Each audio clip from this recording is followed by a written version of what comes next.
Hello again, Chris here, Guitar from the Start, Lesson 4. And sometimes when you go about learning guitar, or any instrument for that matter, you just truck on ahead and you just go. You start and you go, and then you get a little ways in and you realize there's so much more to know than what you picked up along the way. And sometimes, and I don't know about you, but in my own experience, I have to go backwards to go forwards, and it happens to me a lot. I'll get so far in a project and find out that, oh, there was something that should have come before that, and so that's what we're doing. That's why hand mechanics and strumming mechanics and all this basic need to know stuff is in lesson 4 and not in lesson 1. So hopefully, enough with the introduction. Let's get on with it. Alright, so you're in your chair. I prefer to sit in a nice kitchen chair with a high back. These guitars can get heavy, solid mahogany.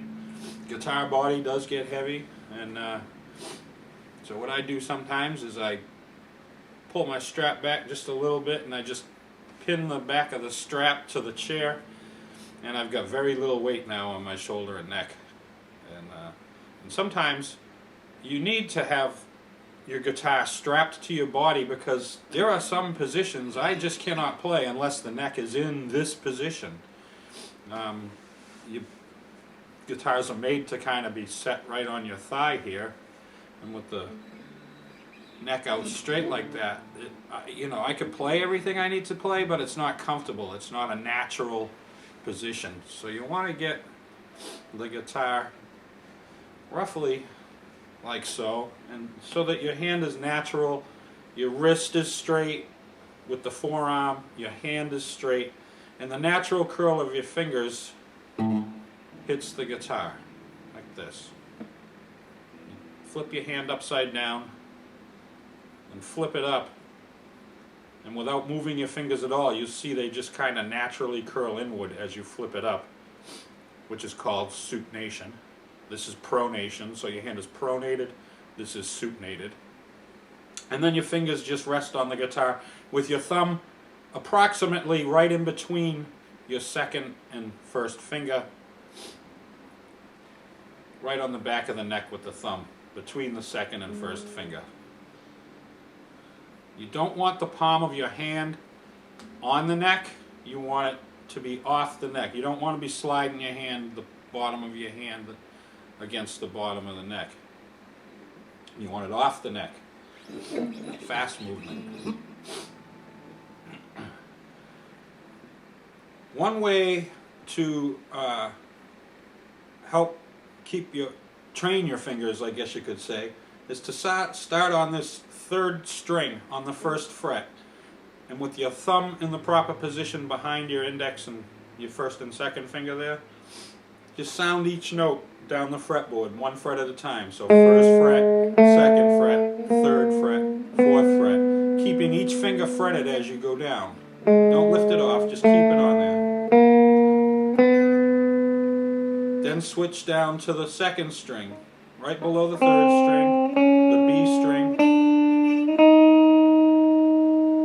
one at a time. Nice and slow, let the notes ring clean and proper.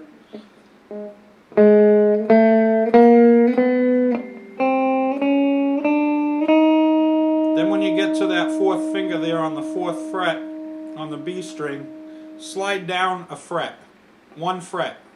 We refer to that as a half a step. So one fret, half a step. Just slide all 4 fingers while they're still in contact with the string to the 5th fret and pull them down. Then move up to that 3rd string. Now slide down a half a step. 1, 2, 3, 4. 1, 2, 3, 4. Slide down a half a step. 4, 3, 2, 1, 4, 3, 2, 1. 1, 2, 3, 4. 1, 2, 3, 4. 4, 3, 2, 1. 4, 3, 2, 1. And thumb in mind. Keep that. If your thumb starts lagging behind your fingers, so if you start and your thumb is behind the fingers up here, and then you get down halfway down the neck, and your thumb's dragging behind, no. Make sure you keep the thumb moving along with the rest of your hand.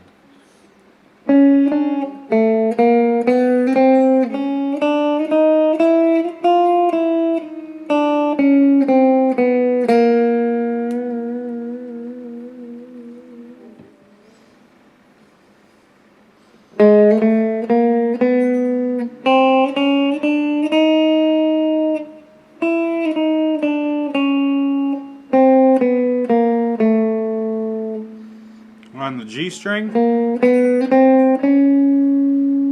on the B string.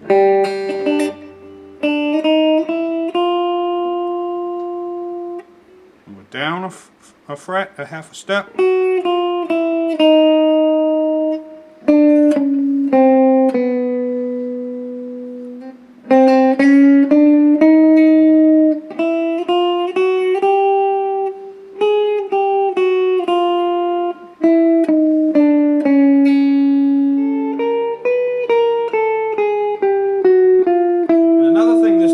It helps to keep the fingers focused on the action where you're playing. I often have a problem with my fingers. I'll be playing a chord or a shape and these two fingers will be flying way over here. And you want to keep them together as a group. And that exercise will help. And it's not something you have to sit down and do for a half hour a day. Just incorporate it in your practice sessions and just do it once. All the way, you know.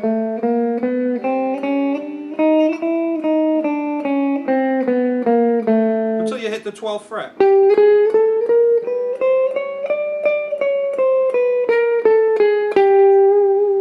So just a couple minutes on that quick technique exercise and incorporate that into your practice, and it will help improve accuracy and keep your fingers grouped properly. The next thing we're going to talk about is your pick. Your pick should come out the side of the thumb.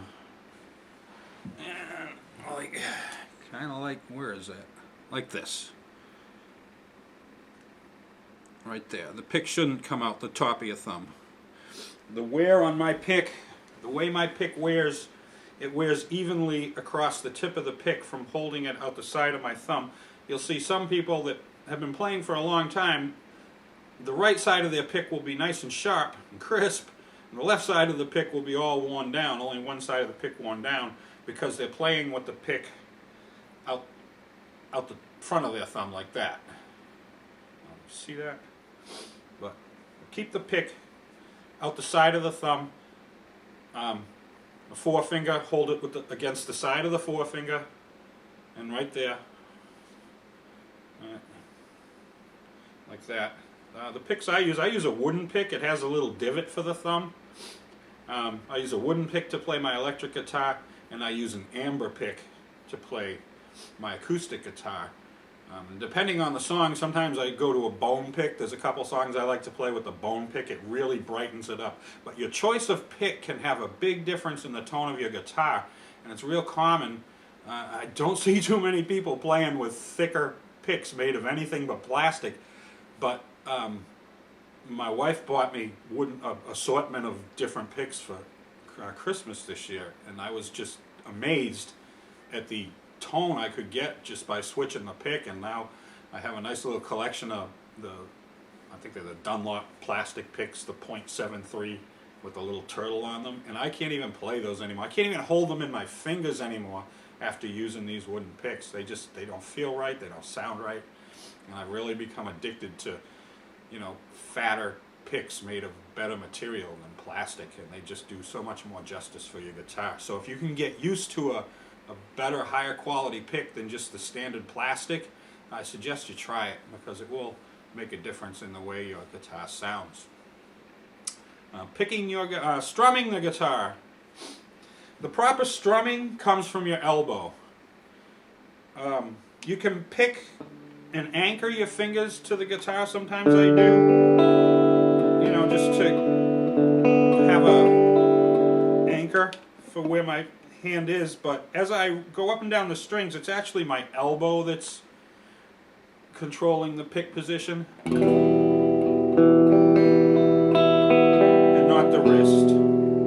So you want to, and that's going to help keep, when you play from your elbow, it's easier to keep, to pluck the string you're on. So I've got my third finger on the third string on the second fret here. And if I move it down, playing from the elbow, your hand just is kind of like, can you touch your fingers to your nose? Yeah. Well, when you play from your elbow, that's basically the, what's happening is this type of coordination is happening, and your elbow will know where your finger is, and you know, you can match them, you know, it's easier to match them up.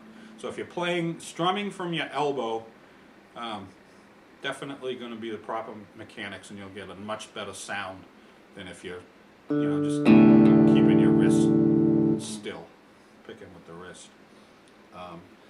Also strumming, like shaking water off your hand. You want to, my hand is, from an injury, doesn't move very well, and it was actually guitar playing that got it to move as well as it does.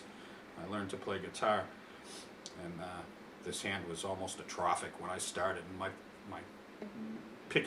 strumming was like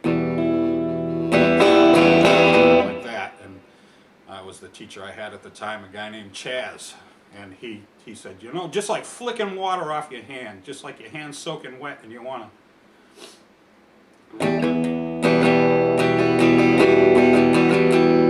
Again, strumming from the elbow, and this action with the hand is actually coming from the elbow, and I'm not moving my wrist. The wrist is moving naturally as my elbow does most of the work. So keep it loose. Keep your pick loose in your fingers. If my pick, I can spin it a little bit. Spin, spin, spin in my fingers. It's not so tight that I can't move it. Sometimes it is when I'm picking specific patterns and things, but just for general strumming, you want a nice loose feel. To get a nice clean, you kind of let the pick drag behind your fingers. I'm not holding it stiff. This is holding it stiff. Stiff pick. Loose pick. Stiff pick. Loose pick. So there are times when you're going to hold the pick tight. There are times when you want to, but just for general strumming,